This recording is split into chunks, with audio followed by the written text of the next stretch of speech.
अस्सलाम वालेकुम दोस्तों, आप देख रहे हैं फुली फॉरवर्ड यूट्यूब चैनल। मेरा नाम है आज़म और यहाँ पर हमारे पास एक डिसीन water air conditioner outdoor unit का पीसीबी कार्ड है जिसमें F1 का एरर आ रहा है और इसको हमने कैसे आसानी से सॉल्व किया इस वीडियो में देखते हैं। वीडियो की तरफ जाने से पहले आपको बता दूं कि पीसीबी कोर्स हमने ऑलरेडी बनाकर रखा हुआ है जिसमें आपको इसके बेसिक इलेक्ट्रॉनिक्स कंपोनेंट टेस्टिंग और इसमें जो एरर्स आते हैं और इसमें जितनी भी एसएमडीज़ और इसके अलावा डायोड, इसमें कैपेसिटर्स, इंडक्टर और जितने भी इसमें कंपोनेंट्स लगे हुए हैं आईजीबीटी, आईपीएम, आईसीज़ वगैरह, इनको टेस्ट कैसे किया जाता है, इनकी कितनी कितनी वैल्यूज़ होती है, कैसे इसको टेस्ट करना है और रिपेयर कैसे करना है और मीटर का यूजेज, ये सारी चीज़ें इसमें कवर की हुई हैं। अगर आप ये पीसीबी कोर्स परचेज़ करना चाहते हैं तो ऊपर दिए गए कॉन्टैक्ट नंबर पर आप क्लिक करके, अरसलान अली नेम है, व्हाट्सएप पर आप रब्ता कर लें और इनसे आप पीसीबी कोर्स ये परचेज़ कर सकते हैं। ऑलमोस्ट 10 घंटे का ये पीसीबी कोर्स है जिसमें आपको बिल्कुल ज़ीरो से लेकर, आपको बेसिक से लेकर, यानी कि बिल्कुल बहुत ही आसान तरीके से आपको ये इसमें सिखाया गया है। तो कॉन्टैक्ट करके आप पीसीबी कोर्स परचेज़ कर सकते हैं। तो वीडियो की तरफ आते हैं। यहाँ पर फ्रेंड हमारे पास ये पीसीबी बोर्ड है। F1 का एरर, सबसे पहले तो हमने इसका हीट सिंक उतारा और इसमें आईजीबीटी और ये आईपीएम मॉड्यूल है, ठीक है। आईपीएम मॉड्यूल को टेस्ट कैसे किया जाता है ये मैंने वीडियो भी बनाई है। और ये आईजीबीटी है और आईपीएम मॉड्यूल और शॉर्टकट डायोड। सबसे पहले हमने इन चीज़ों को चेक किया तो ये बिल्कुल ठीक थे, ठीक है। आईपीएम मॉड्यूल की तरफ फॉल्ट आ जाता है। अगर आपका आईपीएम मॉड्यूल ख़राब है तो भी F1 आ जाता है। शॉर्ट सर्किट है, इसमें UV, W ये वाले जो पॉइंट्स हैं ये आप देखेंगे, ठीक है। यहाँ पर लिखा हुआ है UV, W, ठीक है।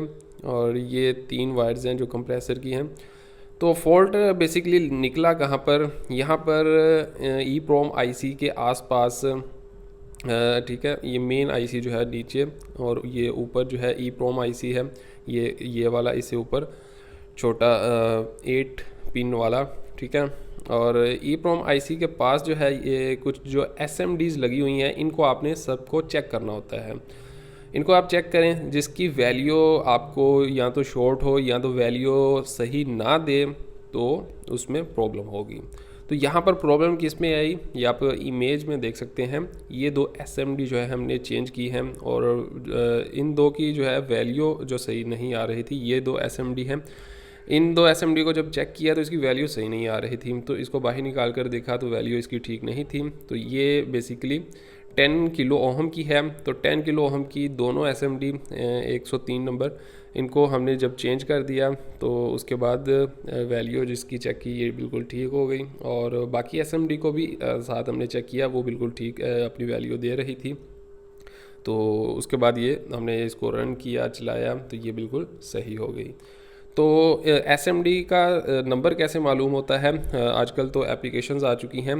एप्लीकेशन आप गूगल से डाउनलोड कर लें, SMD कैलकुलेटर, आप ये लिख देंगे तो आपको मिल जाएगी। तो SMD पर आकर आपने SMD रजिस्टर, SMD कैलकुलेटर आप लिखेंगे, आपको काफ़ी सारी मिल जाएगी, कोई सी भी डाउनलोड कर लें। और उसमें आपने सर्च करना होता है 103 नंबर, क्लिक करेंगे तो आगे कैलकुलेट करेंगे तो आगे उसकी वैल्यू शो कर देगा कि जी ये इतने किलो ओम की है। तो ये एक छोटी सी वीडियो थी और बहुत इंपॉर्टेंट वीडियो थी। आई होप कि आपको इससे कुछ सीखने को मिला होगा। अगर आपने पीसीबी कोर्स अभी तक परचेज़ नहीं किया तो उसको लाजमी से परचेज़ कर लें। उसमें आपको बेसिक इलेक्ट्रॉनिक्स का काम जो है वो सीखने को मिल जाएगा। ये पीसीबी कैसे टेस्ट की जाती है, इसकी कम्युनिकेशन सिस्टम, इसमें आईपीएम, आईजीबीटी, ब्रिज रेक्टिफायर, ये सारी चीज़ें ये बेसिक आपको सीखने को मिल जाएगी और चीप प्राइस में आपको कोर्स मिल रहा है। आप कॉन्टैक्ट, जो स्क्रीन पर कॉन्टैक्ट नंबर है उस पर रब्ता करें और पीसीबी कोर्स परचेज़ कर सकते हैं। मैं मिलता हूँ आपसे नेक्स्ट वीडियो में। Thank you so much. अल्लाह हाफिज़।